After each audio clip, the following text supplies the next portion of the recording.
आ रही है ना आपको, तुरंत देखते जाए मैं क्या कर रहा हूँ।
सर आपकी आवाज़ नहीं आ जी बेटा, ये बहुत आ रही है आपको स्क्रीन देखने बच्चों आप लोग सब। बस मैं थोड़ा सा टाइम Yes, लिया। sir.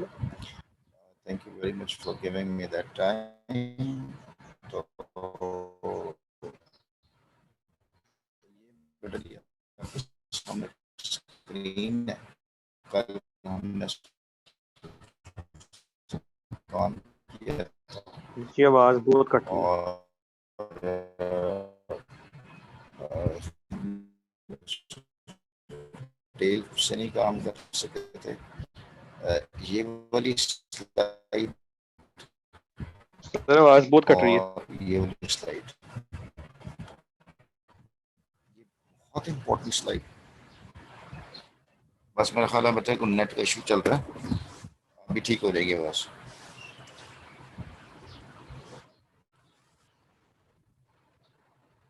अच्छा, आपकी आवाज़ सही भी है जी बच्चों?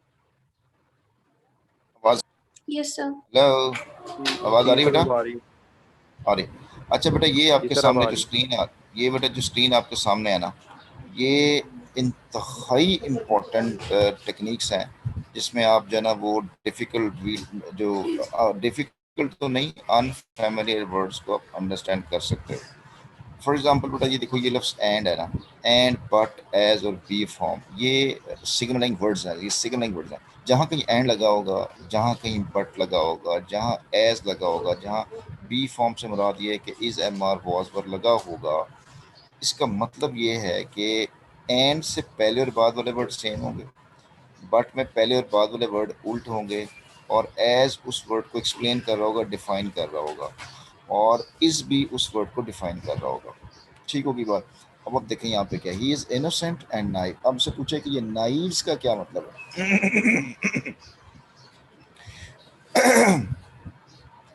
तो अगर आपसे कोई पूछे कि बेटा नाइव्स का क्या मतलब है, नाइव्स बोलना बेटा, नाइव नहीं समझना आपने इसको, तो इसको घबराने की जरूरत नहीं है, आपने फर्स्ट टाइम पढ़ा है, कोई बात नहीं। पीछे इसके पीछे देखें वर्ड इनोसेंट लिखा हुआ है। इनोसेंट का मतलब सिंपल, इनोसेंट, तो नाइव का मतलब भी सिंपल और इनोसेंट ही होता है।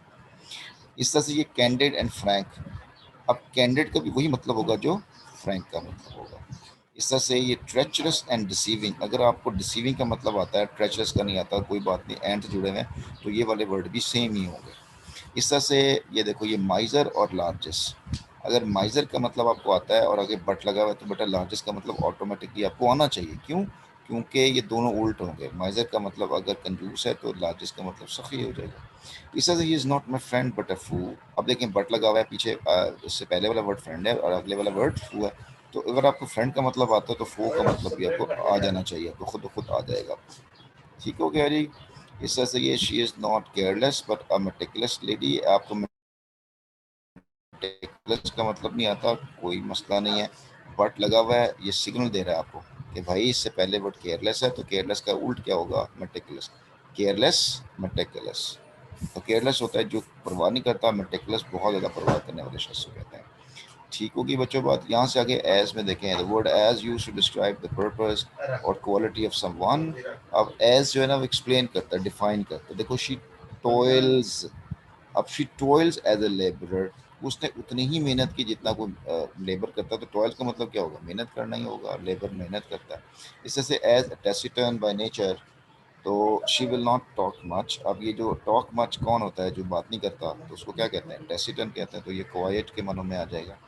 इस तरह से ये as a garrulous student he won't sit silent, अब ही वोंट सिट साइलेंट है, बात हो रही है कि वो चुप करके नहीं बैठेगा। क्यों नहीं चुप करके बैठेगा? क्योंकि वो गैरुलस है। ठीक है ना?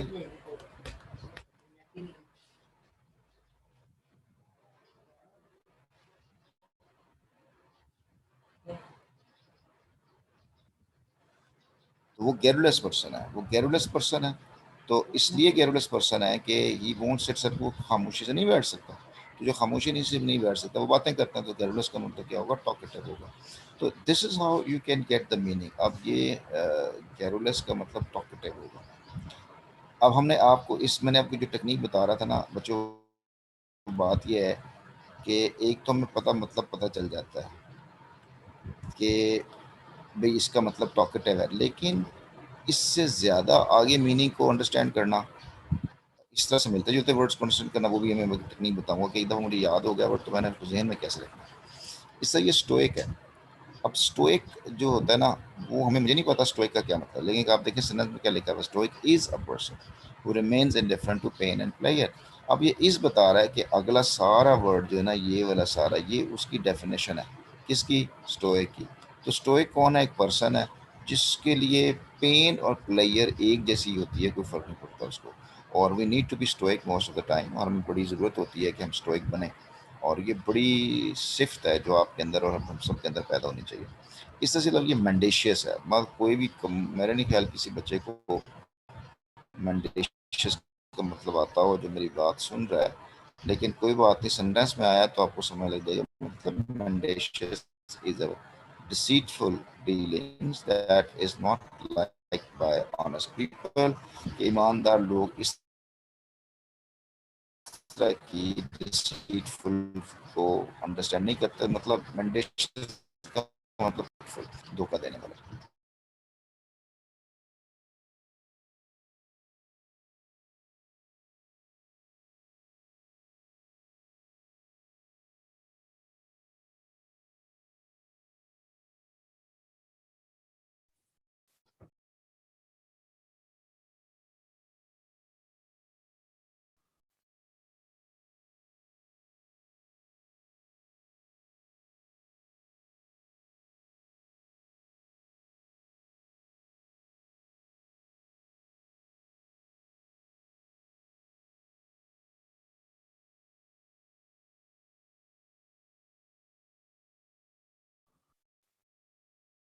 सर आपकी आवाज नहीं आ रही।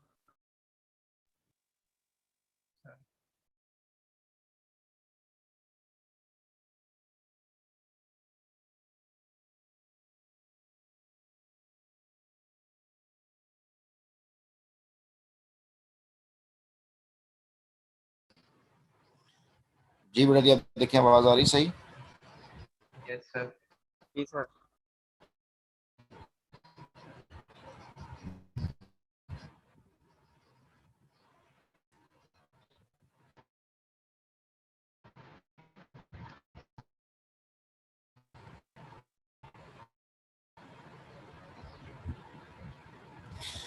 अच्छा जी।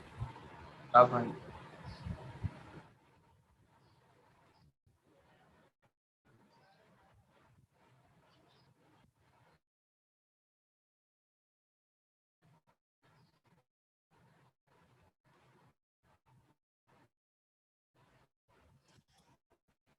अच्छा जी, ये बेटा आपको पॉइंट समझ लगा है? ये बड़ा इम्पोर्टेंट और बड़ी काम की चीजें हैं जो मैंने आपको समझाने की कोशिश की। तो mendacious का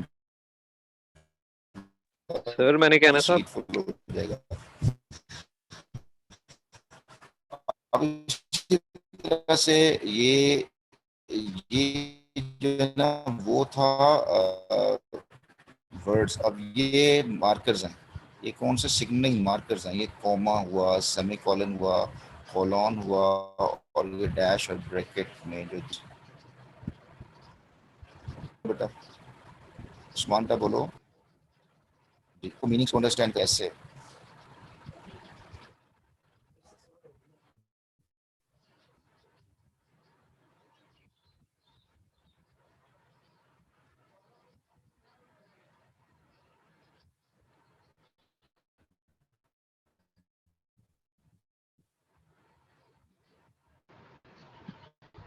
फिर आपकी आवाज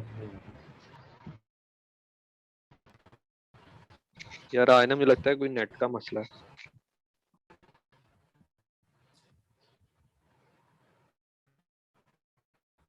सर का माइक खराब है।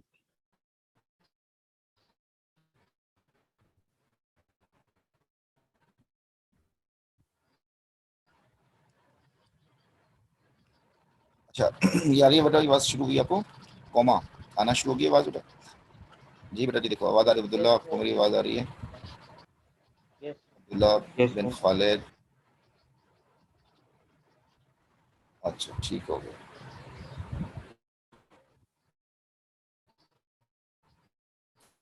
अच्छा बेटा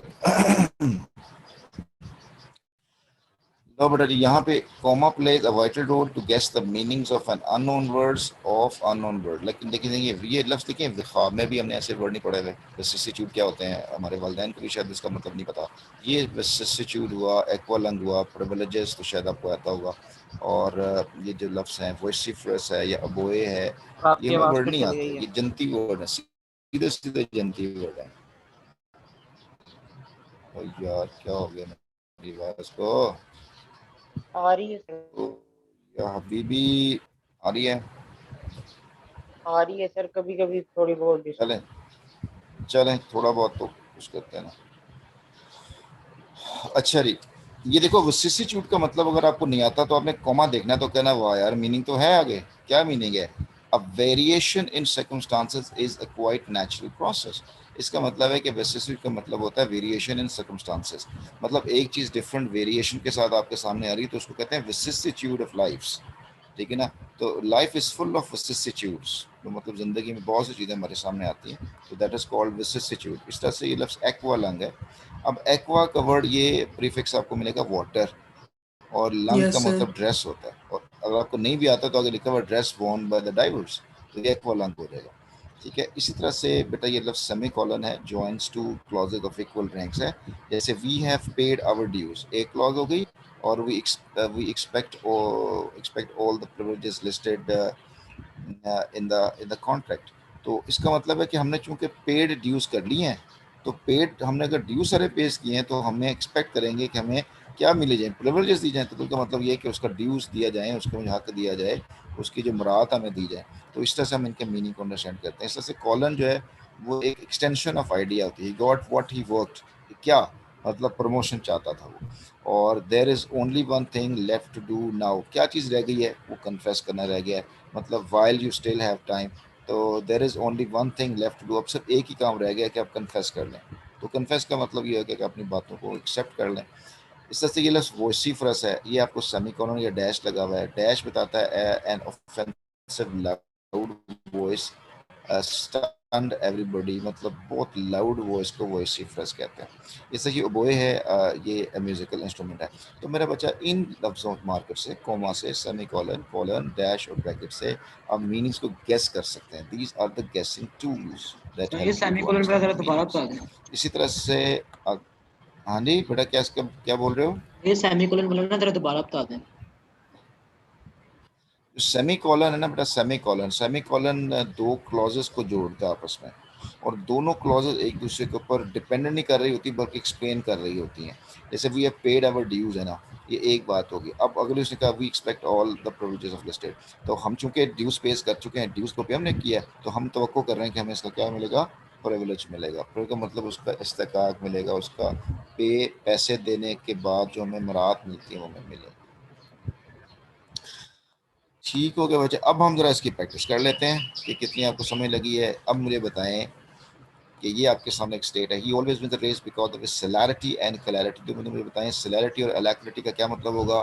बेटा जी प्लीज यूज योर व्हाट्सएप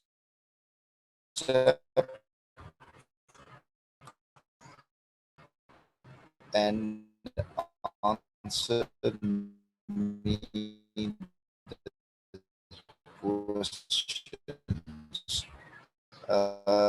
कि what do you mean by celerity? Answer the question. What is celerity? Okay, मैंने कहा बेटा ठीक है, क्या मतलब है? शाबाश, ये जकी का मैसेज बेटा, ये जकी ने मुझे वाकई I really impressed by him. इसने बड़ा अच्छा, कल मैंने आपको एक एक्टिविटी भेजी थी और उसने बहुत अच्छे तरीके से एक चीज़ को एक्सप्लेन किया। अच्छा बेटा, कल आपको सबको एक्टिविटी मैंने आपको एक प्रॉम्प्ट दिया था पैराग्राफ का, और आपने उसके बाद से कंटिन्यू करना था।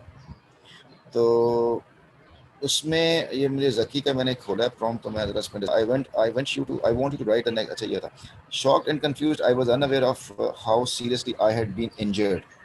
और उसके फौरन बाद अगला सेंटेंस शुरू करना था। तो जकी ने सेंटेंस लिखा है, after a couple of minutes my parents arrived and of course it was not easy for them, I lost my consciousness। अब ये ग्रामेटिकली करेक्ट है लेकिन लॉजिकली इनकरेक्ट सेंटेंस है, वे बिल्कुल गलत सेंटेंस है, इसका कोई तुक नहीं बनता इस सेंटेंस का यहाँ पे। My mother was just beside me and waiting for me to wake up. नहीं, अगेन इसमें पूरी ऑर्गेनाइज पूरा एक पैराग्राफ मिस कर दिया आपने। इसकी एक रीज़न है, आपको मैं डिस्कस करूँगा इसको भी। तो लेकिन जकी इज़ अ गुड राइटर, वो उसने चीज़ों को अच्छा मैनेज किया। अच्छा, हादी का मैसेज आ गया जी, वुड बी द सेम, बिल्कुल ठीक है। उसामा, ब्रोकन एंड फ्रैक्चर्ड, नहीं बेटा जी। अच्छा नहीं, ये उसामा ने वो भेजा है मुझे, उस्मान शायद ने, with the broken and fractured bones my friends took me and rushed. हाँ ये सही था, इसकी स्टार्टिंग ठीक है। अच्छा जी बेटा, क्लैरिटी का मतलब स्पीड होता है, क्लैरिटी का मतलब स्पीड है। ये always race because of celerity and electricity का मतलब जो है वो स्पीड है। मुझे सिर्फ नहीं, जकी बेटा क्लेवर नहीं है। सेलैरिटी एंड क्लैरिटी का मतलब स्पीड होता है। ये फरहान ने मुझे बेहतर आंसर किया। नहीं मुझे आपके आंसर नहीं आ रहे मुझे। सर आप मेरा पैराग्राफ काइंडली रीड कर लेंगे? बेटा एक मिनट, क्या हादी हादी की बात कर रहे हो? अभी आपने भेजा मुझे? नहीं, आपने मुझे भेजा ही नहीं है पैराग्राफ। सर मेरा पढ़े फरहान रियाज।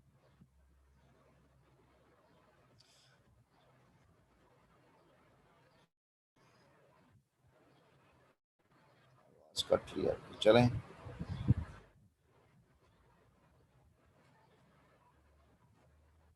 हाँ जी फरहान, क्लैरिटी का स्पीड के साथ ताल्लुक है, बिल्कुल ठीक है, ये होगी बात। चले बेटा आगे चलते हैं नेक्स्ट। इसमें तो आपने रिस्पॉन्स ही क्यों नहीं किया। इस he is a protege, pronunciation protege है, he is a protege as he is learning under the patronage of a famous artist of the town। तो who is a protege? Protege किसे कहते हैं? Protege is a person who what?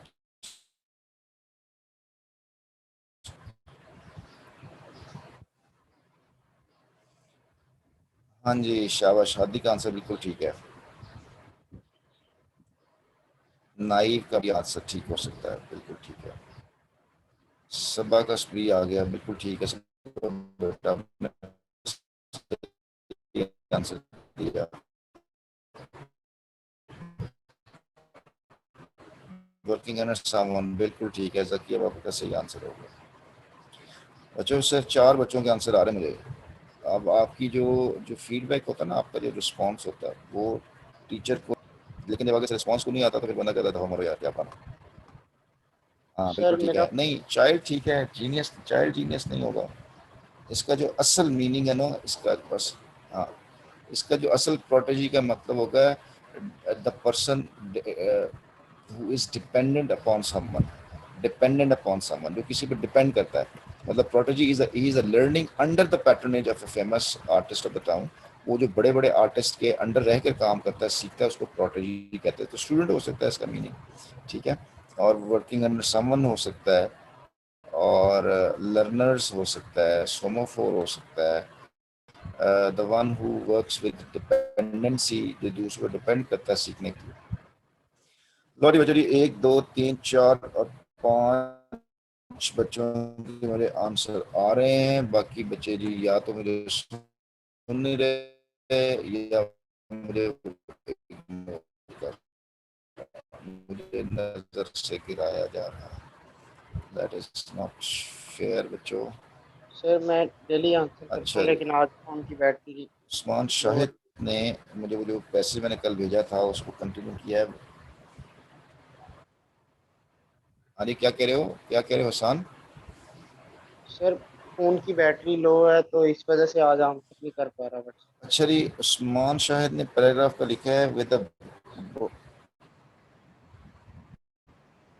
अच्छा ठीक है, with a broken and fractured bones my friends took me and rush to the hospital nearby the slide surgery. ये भी अच्छा लिखा है। मैं आपको ना बेटा कि ये मैंने जिस बुक से लिया है ना, आपको ये बुक सेंड करूंगा और आप उसको पढ़ना है इसके बाद कि उसने किस अंदाज से इंसिडेंट्स को लेके आगे चला है। ठीक है, ये सिर्फ उन्हीं बच्चों को मैं बुक सेंड करूंगा। I could have send the book to everyone but I didn't. I will send only to those people who are interested and they have responded me. ठीक है ना, मतलब ख्वाहिश चीज़ें उन्हीं को मिलती हैं जो ख्वाहिश करते हैं। बगैर ख्वाहिश की चीज़ मिल जाए तो फिर उसको कोई फ़ायदा को नहीं होता। जैसे हमारे इर्द ऑक्सीजन मौजूद होती है, we don't care about this oxygen, लेकिन जब लगानी पड़े तो लग पता जाता है, लाखों रुपये लगता है। अच्छा जी, लॉजिकल कंसिक्वेंसेस को बेटर ही आप सीखेंगे। इसमें हम दो दो काम कर रहे हैं एक ही time. Lady Sharon is so innocent and naive that he can be deceived by anybody। तो बेटा जी नाइव का मतलब तो हम पहले कर चुके हैं, इनोसेंट होगा। He says he is not a rude person but candid and blunt। अब देखो ये बट लगा हुआ है तो ये रूड से उल्ट होगा। तो रूड नहीं है बल्कि कैंडिड और ब्लंट है।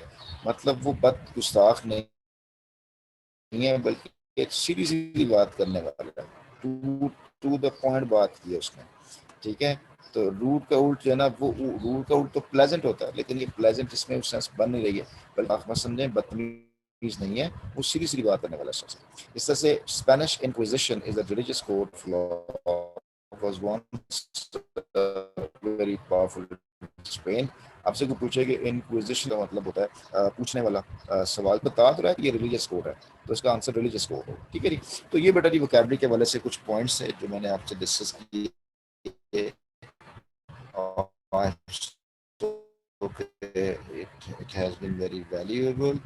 लें जी, ये वाली कल और देखें इसके अंदर कितनी ज़बरदस्त चीज़ें हैं। बहुत से बच्चों ने मुझे इसका आंसर किया। I am really thankful for them. मैं आपको बताऊँ, the one who responded me increases me or enhances me or gives me a feedback or a motivation to do more work for you। But when you don't reply, don't respond, it means that it's a very bad thing। So be in my heart not like a transient ephemeral and evanescent notion। वो बड़ा ये देखें but का एक हमें marker नजर आ रहा है। जी इसका सर। मतलब है कि बट से पहले वाला वर्ड या पॉजिटिव है। अगर ये पहले वाले पॉजिटिव है तो बट वाले बाद में क्या होंगे, नेगेटिव हो जाएंगे। और बट से पहले अगर नेगेटिव है तो बाद वाले पॉजिटिव हो जाएंगे। ये एक बट हमें बता रहा है। अच्छा, अब हमें ना ट्रांजिएंट का मतलब पता है, ना एफेमरल का पता है, ना एवनेसेंट का मतलब पता है। ठीक है, कोई मसला नहीं। दरमियान में एंड भी लगा हुआ है, इसका मतलब एवेनेसेंट, एफेमरल और ट्रांजिट मतलब सेम ही है क्योंकि एंड लगा हुआ है। हमें नहीं मतलब बचा, नहीं पता मतलब परपेचुअल नहीं पता चला, एवरग्रीन को तो पता चल गया ना। मैं एवरग्रीन का मतलब जो फ्रेश होता है हमेशा परमानेंट होता है।